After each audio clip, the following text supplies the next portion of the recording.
And as you can see, we are completely cold and dark. No systems are currently online. So, first thing we need to do to get some of the systems online is press Control and 6 so you can see the overhead panel. And we want to turn on the battery. So the battery is located here. And if we close the guard, then that battery will automatically, the switch will automatically put to the on position and make sure the guard is closed. As you can see, we had some lights come on there. And if we come down here, we can now see we have some lights going on. And we also have some master cautions just showing us that they work. So the first thing we want to do now is just do a quick sweep down here. We want to make sure parking brake is on. We know it's on when it's pulled backwards, and that little light there is turned on. You can see if we turn the parking brake off, that light goes off. If it's on, the light is on, just as an indication. Next thing we want to do is check that the landing gear lever is in the down position, which it is. And then we can continue getting more power to the plane. So if we press Control and 6 again, we'll come back up here. And the first thing we're then going to do actually isn't to do with power, but it's for the passengers. We're going to arm the emergency exit lights, which are located here. So just close the guard on that, and it will go to armed inside. Make sure the guard is closed once you've done that. Next thing we want to do is about power. We're going to turn on the ground power unit. This basically gives us all of the systems on the plane that are available to us. So we have all the flight displays coming up, engine displays, all of that, the whole FCU now. We have things in every box other than vertical speed because that's not selected. Next thing we're going to want to do depends on the weather outside. So we'll have a quick look outside. As we can see, it is not dark and it is not foggy. There's no visibility issues here. So for this, we do not need to turn on any other lights. However, if it was dark or foggy or anything that prevents vision from other planes seeing us, we'd have to turn on the logo lights, like so. But we don't need to do that today. So now we're going to actually get into the programming of the FMC. So if we go ahead and press Control and 2, we can see both the FMCs, the pilot and the co-pilot. And if we press Control and 3, we just get the pilot's one. So for now, we're going to press Control and 2, so we can also use the co-pilot's one. So if we come over here, first thing we're going to want to do is get our payloads and everything sorted out. So from the main menu here, we go over to FS Actions, and then we can go to Ground Services. So we can see here we have ground power active, which is how we got power to the aircraft up here. We turned on the ground power. And we can also request some other things. As you can see up here, it says there's one. We're currently on page 1 out of 4, so there's 4 pages, and we can flick through the pages using these buttons here, using next page and previous page. If we go to the next page, we can see some other things here, and we can also see the fuel that we can input here that will get loaded onto the plane. So if I'm using our SimBrief flight plan, we know we have 8,138 pounds of fuel as needed on this flight. So we're going to go ahead and put that in them boxes there, and then we can request the fuel truck. Once that has arrived, we can then click start and the fueling will start. But for now, let's go to the next page. As you can see, it says we've got one of the stairs connected, which you can see out here. We have the stairs connected to allow passengers to board momentarily. Here we can see the target for the passengers here. On board this flight, we're going to have 110 passengers. So we can type in 110 here, and then click the soft key next to them 3 boxes. And then we can request the passenger bus, which is the bus that contains all the passengers.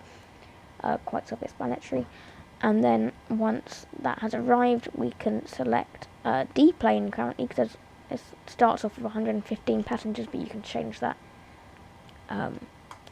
separately. But basically that is the board passengers button. So we just need to wait for the passenger bus to arrive, and then we can start, because the passenger bus is connecting. We can see it out there in all its glory, head-butting the floor.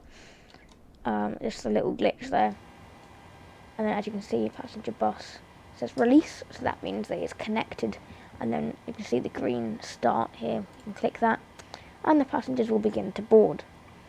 Going over to the next page here, we can do baggage handling. So we have 2 tons of baggage on board this flight, so we can easily distribute that between the front and the back. So we'll put 1,000 kilograms in the front and 1,000 in the back. Now we can request the forward loader and forward carts, and we can hold the back loader and carts because we need the forward ones to do their thing first. And as you can see, they are now arriving for the baggage to come on, and momentarily we will see the baggage carts as well. There we go. That is not the baggage carts, that is for the back loader actually, and then we'll get the baggage carts. While we're waiting for that though, we can go over to the main pilot's FMC, and we can see we're on the menu, which you can get to by pressing this button if you're not already on the menu, and then we can press FMC. From here, this is just some information about the plane, so we can see the nav data that it's using, the model of the plane, the engine rating, and so on. Next thing we want to do is go to pause in it. We don't need to do anything on that last page.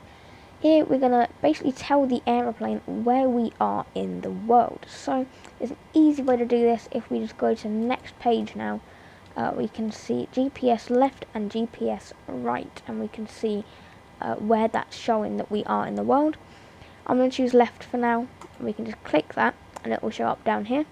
And if we go to the previous page, we'll come back to here and we can check that is right on the last position, which it is. Then if we come back up to the overhead panel, we can actually align the IRSs, which basically allows the plane to know where we are in the world, alongside with that information we're about to input. So with that down here, we can now see we have the set IRS position. So now we can, because that's down there, we can click the soft key, and that goes in there. And now the plane knows where we are in the world. The only other thing we need to do now is actually put in the reference airport. We don't actually have to do that. It's an optional entry, but I always like to do it just in case. So we're at Gatwick Airport. You need to know the ICAO code, which is Echo Golf Kilo Kilo, and if you wish, the gate as well. So if we come out here, we can see from the scenery from flightsim.to that our gate is 68. So we can go ahead and input 68 there and put it next to the gate, and then we can see that is actually accurate for the position. The next thing we want to do is go over to our route. So here we're basically going to tell the plane where we want to go, a bit like a sat-nav in your car. So we're starting off at Gatwick Airport. I spelled that wrong. We're starting off at Gatwick, and we are going to be finishing, and we're going to be finishing at Berlin, which is Echo Delta Delta Bravo. Once we've inputted that, then we can put in our flight number for today, which is Tomjet, because we're flying TUI, which is Tomjet 259er Quebec, and then we can put that next to the flight number. And then we need to input the runway, which we'll be using for our departure, which is 26 left. Like that, and that is all we need to do. And then we can click next page. We can see there's 2 pages on this. You always need to check how many pages there are in 737. And then we need to go to the next page, and here we can input the route. But before we do that, we need to do something else. We need to come down here to departure and arrival. It's going to look a bit confusing, but basically this is Gatwick Airport and this is Berlin Airport. So we want to go to Gatwick and then choose our departure. So the plane already knows from what we just told it that we're going to be departing from 26 left. If you click on that, it will only select that, and then we'll only see the departures available for 26 left. And the departure we're using today is the Fran 1 Mike departure. So we can click that, and then you can see it says selected and selected for the departure and the runway, and then we can go back to the route. As you can see, that's actually inputted that into our route. then we can go ahead and input the rest of the route. So if you haven't seen my sim brief flight plan video, I'll put a link up here now, so you can go and watch it, because I am using SimBrief for this flight plan. But we're going to use the Mike 604 airway, and we're going to be taking that over to Gasba. Like, oh, I spelled that wrong. Like that. And then we're going to put that in the 2. So basically, if we're using an airway, we're going to put that in the via section, and if we're just going direct, we'll put just where we're going to in there, and if we're using an airway, we'll put the airway and then where the airway is taking us to. Then we're going to use the Mike 197 airway, and we're going to be taking that over to Redford. In Redford, we're then going to be using the Lima 620 airway and taking that over to Thatcher. From there, we're going to go direct to Oscar Sierra November, and then as you can see, we got to the bottom of the page, so we're going next page, and then we have another page full of this, and then we're going to go direct to Battle.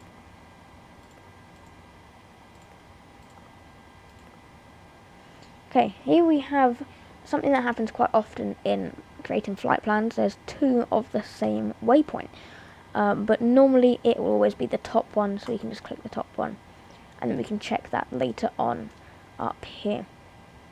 From Battle, we then use the Tango 207 airway, and we take that over to Ogba, like that. And then that is the end of that, but then we need to tune in our arrival. So we go to arrival, we go to our arrival airport, click arrival, and then we have to choose the runway which we're going to be coming in at, which is told to us on SimBrief, which is 07 right. So we're going to be using the ILS, and then we need to choose the arrival, which is the Ogbo 7 Romeo, which is here. If your arrival isn't on that page, just click next page. There might be some more there.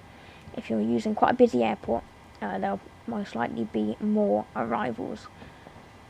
But now we've inputted that, we can go back to the route, and as you can see, we now have 2 pages actually, of the route. So the next thing we need to do is actually check our route and make sure there's nothing wrong with it. So what we need to do is come down to legs here, and then we can change this. We can change this display here to plan instead of map. So if we just turn this knob to the right, so we then go into plan mode, and then we can turn the range up a little bit, like so. And then as you can see, there's a little step button here. So when we press that, it goes through the plan 1 waypoint at a time, and we can check that it all makes sense basically, and there's nothing there's no waypoints about 10 miles apart or whatever, and there's no waypoints about 50 miles apart, because yeah, that's probably not supposed to happen. I want to make sure there's not one waypoint down here, then another waypoint all the way up here, and another one down here, because most likely that's going to be something wrong with the flight plan.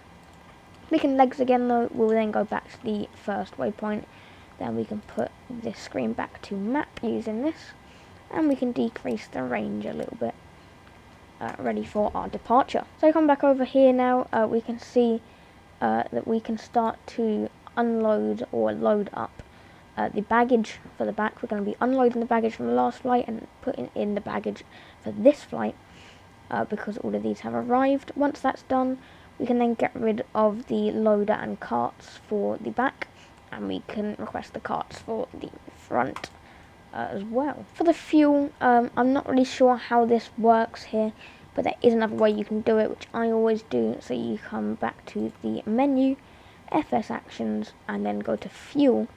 You can just input the fuel in there, and the fuel is 8138. So 8138, and then we can put that there, and then as you can see that changes that. So we have the fuel straight away in the plane. By now all the passengers will have boarded and the bus is still headbutting the floor, so we can tell that bus that we don't need it anymore basically. So we can see there are 110 passengers on board and the target is 110, so that's all good. So now we can get rid of the passenger bus because we don't need any more passengers to board, and we can get rid of the stairs as well because no one else needs to enter the plane, and from now no one will need to exit the plane.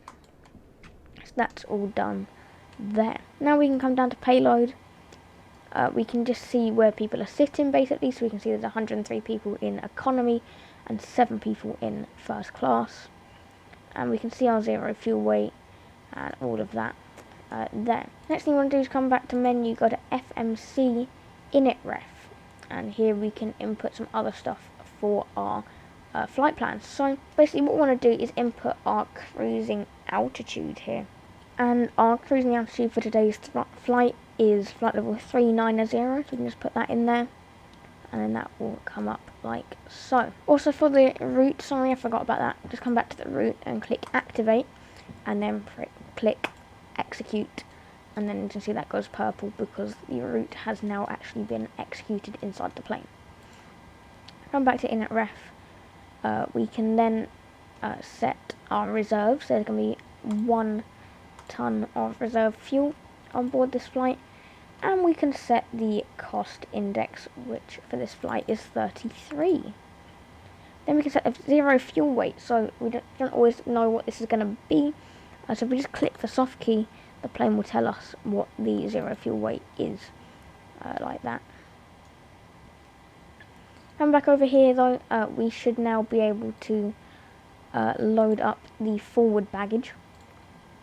So coming over here, we can see there's 1 ton in the back, so we can release them, and then the forward carts will arrive shortly, and then once that's done we can click execute.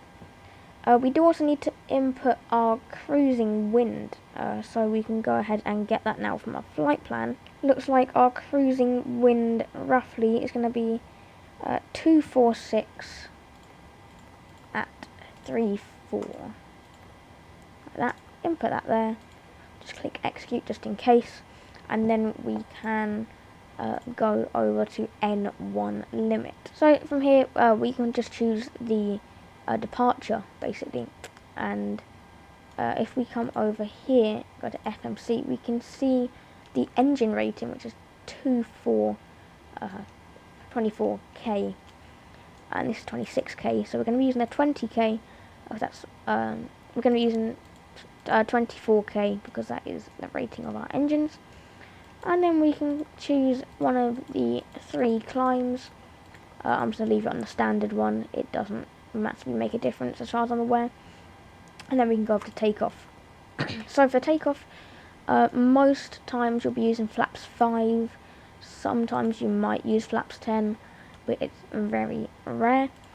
Then you want to just click this soft key, and then the number will show up. You can put it back in there, and then we can see the trim we're going to need for takeoff, which is 6.03. So we can just move the trim wheel over to 6.03.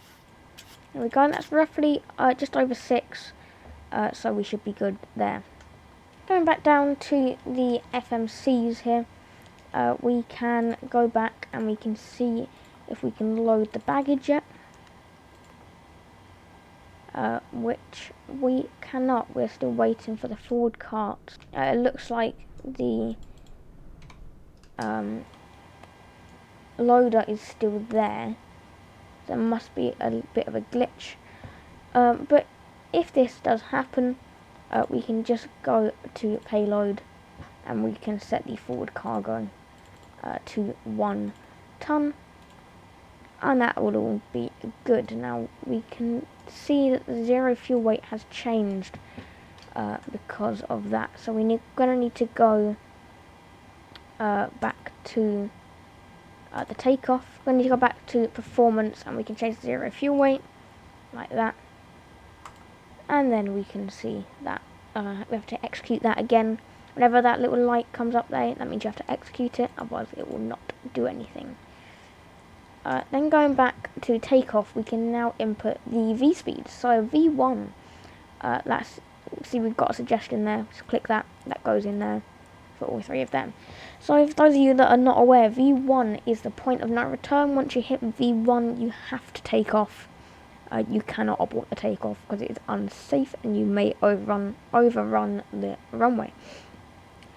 VR or rotate is when you actually start to lift the plane off the ground, and V2 is the safe climbing speed once you have lifted off. So go on to the next page, runway slope and heading.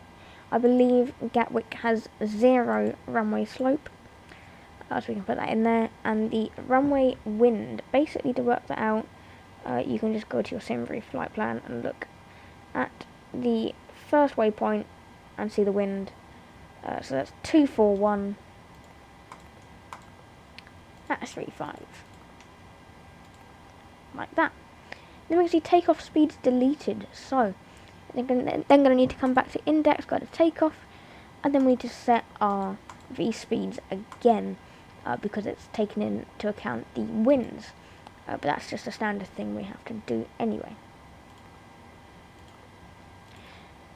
Now, as you can see, we basically have everything ready for our departure.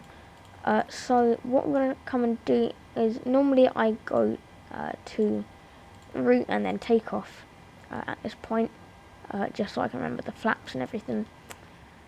But if we come over to the other FMC, we can go ahead and close all the doors and things. So we can close the doors, make sure all of them are closed, which they are. Ground services other than ground power, we can set everything else to release because we don't need them anymore. As you can see, ground power is still active though, and if we currently turn that off, the whole plane will basically shut down and we'll just be back on the battery power. So what we need to do is start the APU. The APU is located down here, the start switch, but before we start it we have to use one of the fuel pumps and use the far left fuel pump for this. Turn that on till the low pressure light has extinguished, and then we can flick the APU start to on and then start. It will automatically go back to on, and then we need to monitor this here. Once this gauge goes up to about 8, that means the APU has started, and then the APU will drop down to about 4, and then that will all be good. If we go outside the plane, we should be able to hear the APU starting up, which we can, and now we can see the heat haze kind of coming off the plane as it has begun starting up. As you can see, the little baggage guy has now arrived. We don't need him anymore, so we can tell him to leave in a second. And as you can see, that's going back down now. It will sit just above 4, and that means that we have a successful start. After that, now we're just going to go and tell this guy that he can leave. It's actually, I haven't registered as arrived yet, so we'll just leave that for now. But now what you need to do is turn on the APU generators, which are located here. Click them to the on position, and now the plane is running completely on its own power now. So we can turn off ground power, flick that switch up, and you can see nothing happens, which is good. That means the plane is all properly configured, except that guy to release. And now we can also tell the ground power to release, and the plane will be perfectly fine with supplying its own power. Coming back over to the overhead then, we need to do a quick sweep. So we're going to put on the yaw damper. That basically allows the plane to move without that. It's not going to be a very long flight, is it? And it might be your last. So you don't really want that. And then we want to make sure all these switches are in normal position. Other than this, that will be on both. We'll make sure all these switches are in the normal position, or all of these are off except for the left one, and all the lights are as they should be. Fasten seatbelt signs, set that to auto. The plane will then take care of that for you. If you need some lights, then put the lights on. As you can see, the weather has just updated live, so that's quite cool. And then we need to turn on the window heats, and if you wish, the probe heats, if it is cold outside. I'm not really sure what the heat's like at the moment, so I'm just going to put them all on for now. If you need wing anti-ice, if it's that cold, and engine anti-ice, you can turn them on here. And we can put on the hydraulic pumps as well, make sure all these switches are in the down position. Next thing you want to do is turn on the APU bleed. The APU will now be on for about a minute, so we can turn on the APU bleed, and that is perfectly safe. And we can set the isolation valve to auto. And that is about it for this section. Now we need to set the pressurization of the plane, so we can set our cruising altitude here, which is 390, and our landing altitude, which we'll leave for now, but that will be basically the height of the runway that we're going to be landing at. Normally it's around 0 to 50. I'm going to leave it on 0 for now, and we'll sort that out in the flight. So that is basically it for now. Now we need to actually go ahead and get pushed back onto the taxiway. So we're going to put on the logo lights, anti-collision lights, wing and wheel well lights. So that's all ready for pushback. And now we can go back down to the FMC. We can go to menu here. I always use this one for things like this. Pushback. We can go push style. We're going to do standard L. That's what we'll use most of the time. And we can turn the nose to the left. So when we're pushing back, the nose will come this way. And then we'll end up going down that taxi line there. Which is what we want. And then we can taxi down there towards the runway, as you can see. So I'm going to be using a standard L, nose to the left, 90-degree turn, distance to taxi line that will automatically be set, and then we can select tug, TPX 200, that's the only tug at the moment. Then we can click start. Go ahead. We've been cleared for push and start, tail to the right. Copy that, ready for push, tail right. Release parking brake, please.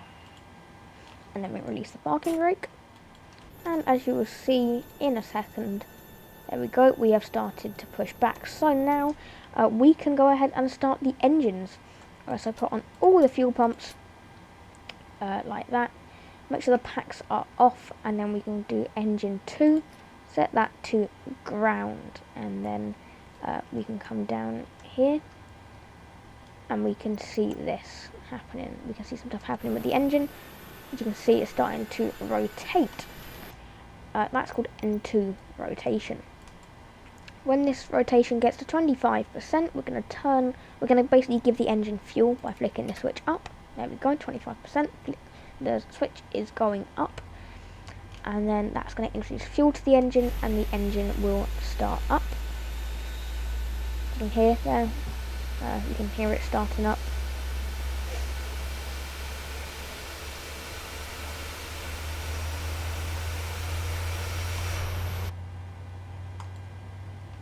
And then we can come up here and we can set engine 1 to ground. And then we can see that will start to rotate. If we come out to the outside view, you can also see that here. Like that. As you can see, we've also finished our pushback, so we can set the parking brake, and we can tell them to stop. Copy that, ready to push, tail to the right. And then we can select tug none, and then we're all done, basically. That's just gone past 25%, sorry I wasn't paying attention to that. Then we can introduce fuel, and that will begin to actually set the engine to on. So while we're waiting for that, we can go ahead and do a flight control check. So we'll go full left, which did not work, I just hit my mic stand. So we'll go full left, full right, full down, and full up. There we go. We can test the rudder. There we go. See it from the outside. Like that. Then we can park and brake, make sure this is set for this. And then we can do takeoff config test. So basically just push the throttles forward, and if you hear a warning, that's good. There we go. Hear a warning. Set them back to idle. That's what we want. Now we can set the flaps to 5. So see here, set them to 5. Like so. And now we can come up to the overhead and we can put on the buses, the engine gen buses. And then we can actually turn off the APU. That means we are now currently running on the power from the engines. So the engine is supplying power to the whole plane. Then we'll turn the packs to auto, so then we start getting the plane cooled down or heated, or whatever is needed. It's currently on auto, so we go passenger cabin. We can see what temperature it is. It's currently just above 30 degrees in the cabin, and that's set to auto there, as you can see. So that's all good. Now we can turn off the APU bleed, because there's not much point. The APU's turned off, so we might as well turn that off. And we can set taxi lights and runway turn off lights ready for our taxi. And there we go. That is the whole plane now ready for taxi. Just some other things we need to do is we can turn on the flight directors located here and here. That one being for the co-pilot, this one being for the main pilot. And then we can engage LNAV and VNAV if you wish for your takeoff. Also set your altitude to cruising altitude if you're not on VATSIM. If you're on VATSIM, set it to your first altitude, so maybe the altitude you have to level out at, which will be 6,000 feet here. Then we can set the speed.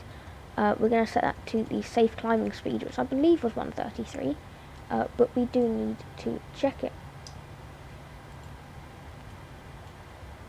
133, yes. So then that's done. Then we can do auto throttle arm, like that. Now we are ready for our departure from Gatwick. So as you can see now, if we disengage the park and brake, we can go about and we can just taxi to the runway. As you can see, we now have a fully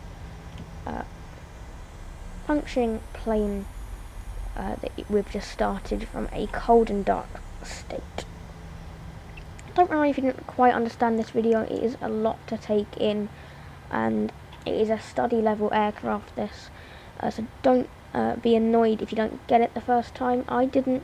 I've had to practice it quite a few times, but it does get stuck in your head once you practice it quite a few times. So if you are struggling, just make sure to keep practicing and don't just start it up in a turnaround state, which you can do from the FMC. I wouldn't bother doing that. It kind of defeats the point of it being a study level aircraft if you're not going to use it, and you might as well learn. It does make the flying experience a lot more fun.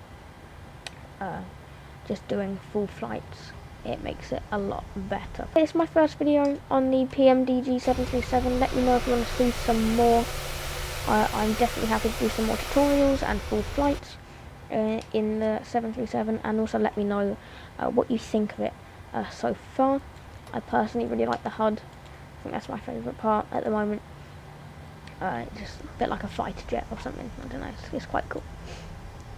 Anyway, as always, thank you for watching. If you're new to the channel, then also subscribe. I do lots of tutorials and flights in Microsoft Flight Simulator, and I plan on doing a lot in the PMDG 737 because it is just an amazing aircraft and it's exactly what Microsoft Flight Simulator needs.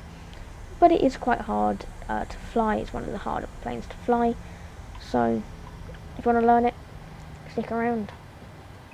Thank you for watching, and I'll see you next time. Bye bye.